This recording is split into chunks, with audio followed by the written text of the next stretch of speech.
அதில் துரைமுருகன் பேசுகிறாரு, யார் கட்சியோட பொதுச் செயலாளர், ஒரு நம்பர் கமிஷன் விசாரிக்கும், விசாரிச்சுட்டு உண்மை இருந்தால்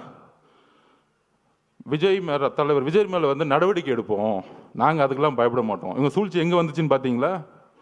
இவங்களே கமிஷன் போடுவாங்களாம், இவங்களே காவல்துறையை போட்டு விசாரிப்பாங்களாம், திருடனும் அவனே, உள்ள வச்சுக்கிறனும் அவனே, அவனே நியாயம் வரமானான்.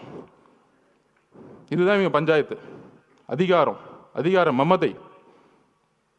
அப்போதான் சொன்னார், ஒரே ஒரு மீட்டிங், சுப்ரீம் கோர்ட் போங்க, நம்ம நியாயம் ஜெயிக்கும்னு சொன்னார். ஃபர்ஸ்ட் நம்பிக்கை கொடுத்தது அவர் தான். அப்போ காவல்துறை ஒரு இடத்துல நம்ம வந்து கேட்குறோம், ஒரு 6 இடம் கேட்குறோம். அப்புறம் காவல்துறை இருக்க டிஎஸ்பி, ஒரு சிறப்பு வாய்ந்த நேர்மையான டிஎஸ்பி, நம்ம விஜயகாந்த் சாரோட ஒப்பிடலாம், சினிமாவில் வர மாதிரி. அவர் தான் டிஎஸ்பி செல்வராஜ் அவர்கள். அப்படி அச்சுன்னு தும்முனா கூட கட்சி எடுத்துட்டு போவார். யாரு? நம்ம செந்தில் பாலாஜிக்கு கட்சி எடுத்துட்டு போறவர் தான் அவர். அந்த இடத்துல அப்படி ஒரு ஆளை போட்டு வச்சிருக்காங்க. இருக்கு, வந்துட்டாரு உங்க அப்பா, சிபிஐ வந்திருக்காங்க, டெல்லியிலேருந்து வந்திருக்காங்க.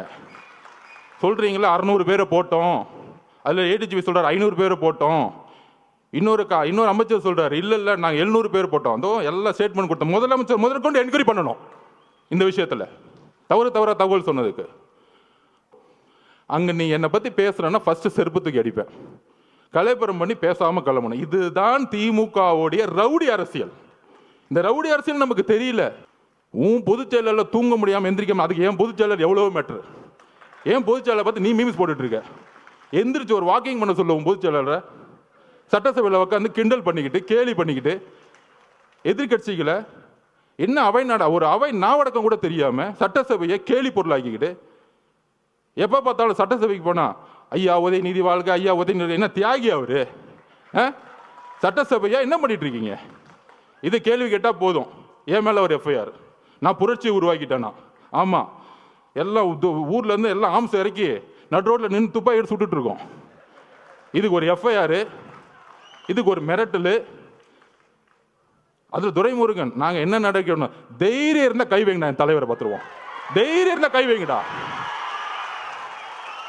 என்ன அதிகாரம் இருந்தா, போலீஸ் இருந்தா, தைரியம் இருந்தா முதல் வீட்டுக்குள்ள போயிடுங்க. நான் கேட்கிறேன், ஒட்டுமொத்த காலேஜில் இருக்க இளைஞர்களும் உங்க வீடு தேடி வருவாங்க, ஞாபகம் வச்சுக்குவாங்க. போன்ல அஜித் குமார் கூப்பிட்டு அம்மா மன்னிச்சுக்கோமான்னு சொல்லுவாராம். ஆனா தாவே மேல குற்றம் சொன்ன கிளம்புனாரு பாருங்க, சார்ட்டர் ஃபிளைட் பிடிச்சு. அந்த சார்ட்டர் ஃபிளைட்டை எப்போ புக் பண்ணாங்க, எப்படி வந்துச்சு, எப்படி நைட்டோட டேட்டா கிளம்புனாருன்னா அடுத்து சிபிஐ என்கொயரி வச்சுக்கலாம். அதை